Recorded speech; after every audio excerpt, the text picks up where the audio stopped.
Apothecary Podcast. Authentic chat about medicines, pharmacy and healthcare in the UK. Pharmacist Jamie, Gimmo and STC take on topical and controversial stories but keep it edgy yet light-hearted. Pod guests share their desert island drugs and joyful patient stories.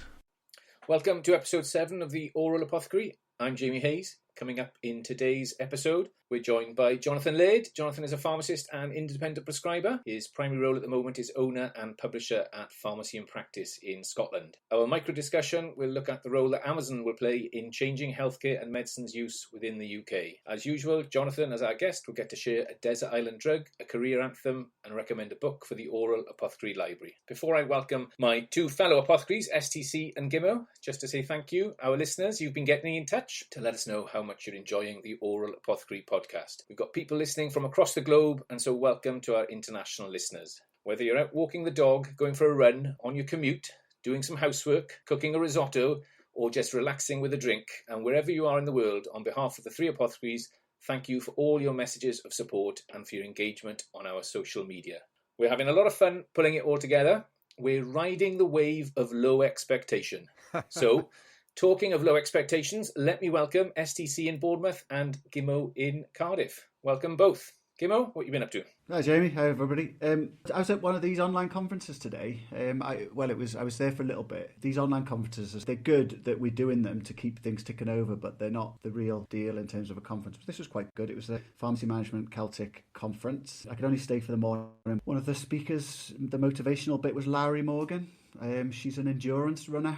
And I think one of her achievements, amongst many, is she was the only finisher of an Arctic endurance run, and so she left the special forces and everybody else standing. So she was really good. But there was a quote she said, and I really liked it. She said, "Run if you can, walk if you have to, but crawl if you must." And I just really liked that. And did she mention ibuprofen at that point? No, all with no. Well, she was talking about toenails dropping off and trench foot, so I think it was not quite your park run. Okay. Well, I was also on a webinar today, actually. I was asked to be on the platform for the HSJ Virtual Cancer Forum, which was a nice request. And of course, I don't know anything about cancer. I'm not a specialist. As I say, I'm an advanced generalist. So I think it was my job to be a bit of an agitator and to make people think about how they were going to deal with all the backlog. They're very concerned, obviously, about the backlog of cancer patients and how they were going to need to think differently and use right jobs in a multi-professional way. So, yeah, that's what I was up to today. And I also came up with my own quote, and I said to them, well, you know, the big C in healthcare, it's not cancer, it's communication, which they seem to like. But there you go. What have you been up to, James? I think you could go far with that. Well, I was on the same conference as Gimmo as well. Before we hand over to Gimmo to introduce our guest, I've got a quiz for the two of you. Very simple. Okay, so picture the scene. We're in the Oral Apothecary Arms. In walks Claire Howard. What song does Claire play on the jukebox? Oh, I've forgotten. It wasn't the Proclaimers. It was I Can See Clearly Now by Johnny Nash. Yes. Okay, I Can See Clearly Now is playing. So next in walks Amira Gegis, followed by Lawrence Brad. What's playing now? Purple Haze. Yep. By Jimi Hendrix. I want to go to the Oral Apothecary Arms now. It's sounding good. And then it was U2 and B.B. King, When Love Comes to Town, was it? So Mark Talbot is already in there. He's chatting to Lindsay Harper and John Devereux at the bar. Mark Talbot has got Bowie on. John Devereux is sticking on a bit of Simple Minds. Alive and Kicking. Yeah, and then we finish with a bit of Lindsay Harper, Proclaimers. I'm on my way. Don't you want to be in that bar? Okay, over to you, Gimmo. Thank you. Right, okay, thanks, Jamie. So it gives me great pleasure to introduce our guest tonight, Johnathan Laird. He's a fellow podcaster, actually, which is where I'd heard him, or I've heard of him. So I'm sure you've heard the Pharmacy and Practice podcast. Johnathan is a pharmacist, independent prescriber. Primary role at the moment is owner and publisher at Pharmacy and Practice, and he's also founder of Technoceutical Care. Johnathan has 8 years of experience in community pharmacy and has worked in general practice for 3 years. In both of these roles, he's used his prescribing qualification to run post-exacerbation respiratory clinics, on-the-day general practice clinics and brief intervention clinics in community pharmacy. He's passionate about utilising the independent prescriber qualification, and in his current publishing role, he now supports the education of prescribing pharmacists. So welcome to the show, Jonathan. It's a real pleasure to have you along. What's on your agenda at the moment? Hi everyone, thanks Paul. Yeah, lovely to be invited on. A little bit nervous being on the other side of the questioning tonight, but it's an absolute pleasure to be here, and let's have a blather about some pharmacy medicine stuff. To be honest, my agenda is on a daily basis, such as the nature of online publishing these days. There's a few thoughts that I thought I would bring to the podcast. If you're really sort of wanting to delve into what's in my brain, really, for some time I've been sort of trying to work out what a pharmacist is really. That's a biggie. I think if you're looking a bit more immediate, I'm involved in some patient safety reporting at the moment, and also just this evening I was planning our editorial calendar. That's a big question, isn't it? What is a pharmacist, I think? And it's a timely one, because I think that role is changing massively, isn't it? And it's been changing throughout my career. It's completely different from when I qualified, but it's shifting at a rate of knots at the moment. I think in one of our earlier podcasts, we talked about people perhaps being prescribers on the day they qualify. I'm going to give the contrary view to that, actually, Gimmo. I think it's very simple. Ever since the day I qualified in 1991, I'm working like many others as a medicines expert, period. I'm going to challenge that. I'm not being sort of direct here, but what gives you the right to call yourself a medicines expert? I would argue you are a healthcare professional with a focus on medicines. Where's the accreditation? Where's the competence base? Yeah, no, well, that's absolutely fair. But I was talking about this webinar I was on today, and, it's all sorts of different health professionals. And I said to them, it's a right people, right job. But no matter whether you're a paramedic, a physio, a pharmacist, a dietitian, a GP, a nurse, we've all got a set of skills that are similar in relation to working as a health professional. And there's been always talk about why doesn't everybody do the first year as a health professional degree, and then after maybe 1 or 2 years you move into, I'm going to do medicine. No, I have sympathies with John's view, actually, of the expert, because I remember foundation doctors come in, foundation doctors come in, don't they? And the pharmacist is the expert in that dynamic to start with, around the medicines. But then as they gain experience over the medicines and they start seeing patients in clinics and they start seeing patients come back, I think they gain similar amounts of expertise in that sense as well. And so I don't think we see the whole picture or the whole story around the medicines journey. Try this one for you, John. And it's like, if you were describing the future community pharmacy, I know we'll come on to it maybe later with a discussion on Amazon, but how would you describe the future of community pharmacy to your patients? What can they expect in 5 and 10 years' time? It's really hard to answer that. It's a good question, Jimmy. It's really hard to answer that or address that point without being quite negative. So we want positive and PC on the Oral Apothecary. I know. It's coming. Look, I'll finish on a positive. It's tricky, isn't it? So what we've got in community pharmacy is a business or a collection of disparate businesses dominated by a duopoly. The way the funding has come from their main customer, i.e. the NHS, it has been tricky for the independent contractors to pivot.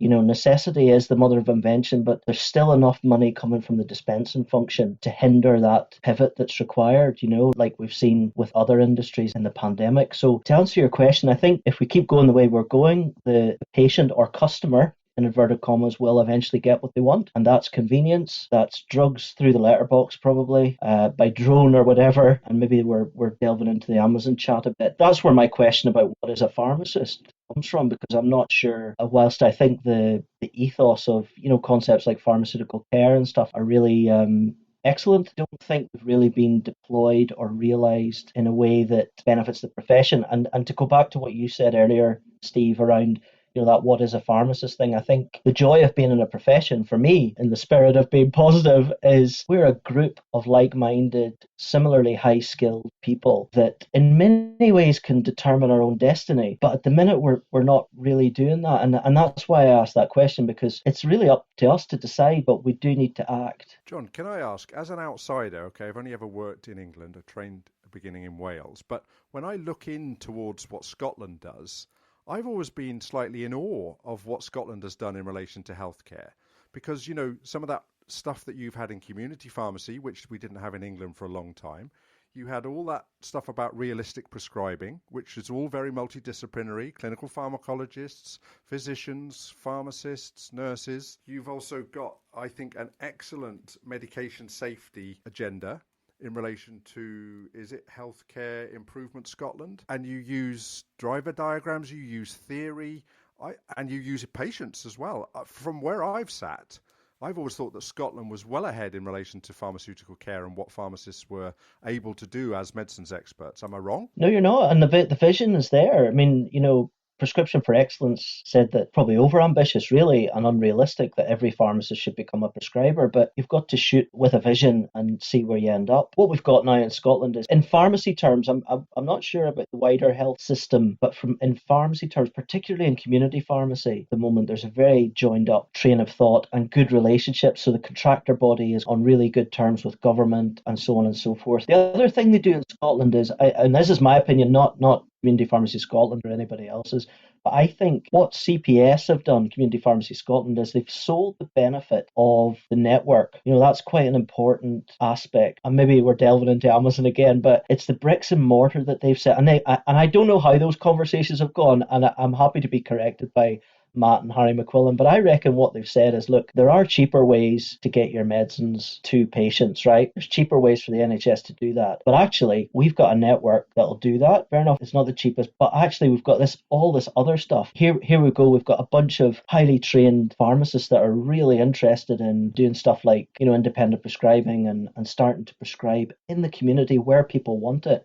And, given what's happened in COVID, the NHS Pharmacy First thing, operating locally to a reasonably high level near where patients live is really timely, actually. So I hope that there's an upside to COVID in that regard. That's been very optimistic, probably. I mean, we'll probably pick up some of those points in the discussion later. I was also interested in you said your primary role is as a publisher. Tell us a bit about that, what that entails, what the goals are there. Yeah, just to try and a couple of things really make pharmacy better, really, if I can. Occupy the middle ground, stimulate debate where it's appropriate, but not debate for the sake of it. Occupying the middle ground in our profession it's a full-time job these days. I think the lazy, easy thing to do is go to the extremes. So that's what Pharmacy in Practice is about. Where it was born out was basically.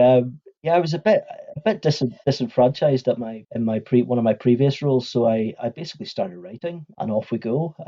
Someone in there rated me as a not performing pharmacist, so that just really riled me. So downloaded WordPress and off we go. So, John, obviously the real reason that people love to come on the Oral Apothecary is to give us, to begin with, a desert island drug. And remember that for the listener, this is about a drug that evokes a powerful memory, like when you actually go on proper desert island discs. So not necessarily taking the drug that's going to save people's lives on an island. So, Johnathan, I'm sure you've given this some thought. I must admit I was quite selfish, and it's a drug that I really miss, and it's ranitidine. My kind of thinking behind that was, when you said what's your desert island drug, the first one that came to mind was ranitidine, 75 milligram. I suppose the thinking behind that was, when I struck it lucky and, managed to weave my net, go swimming and catch my shoal of fish, and I have my binge on like 5 kilos of fish that I catch, I don't want to have indigestion afterwards. I want to enjoy the whole thing. So that's my desert island drug. Okay, well, it's a bit difficult to get hold of at the minute, isn't it? I was going to say there's a shortage, isn't there? Everyone's taking it to their island. Absolutely.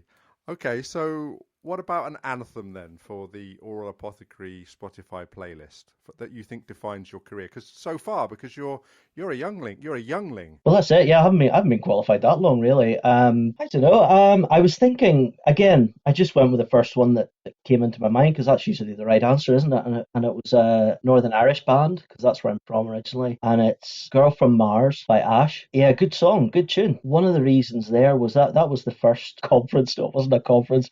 The first concert I went to with my brother, and I didn't really want to go, and turned out to be an absolutely cracking night. And how old were you then? Old enough. So they were 17 when they got famous with that, because I always remember being really loving the song, but thinking there's no way people who are 17 can make such good music. Yeah, with that album, it's unfair to say they struck it lucky, but yeah, no, that it was. But the song evokes, I don't know. My career is about a lot of it is around. It feels like a chase, sort of. Obviously, they were chasing the girl from Mars, but it's just, there's an urgency with what I do, and a need to progress and keep going. And have you ever had any coaching, Johnathan? Never. If that's what your career feels like, love to explore that one day. Well, we're not supposed to go deep on here, Yeah, are we? okay. But anyway, we're getting a nice indie bent, anyway, to the Oral Apothecary Spotify playlist as far as I'm concerned. So that's great. We'll definitely take The Girl from Mars by Ash. And what about a book then? Something that you think has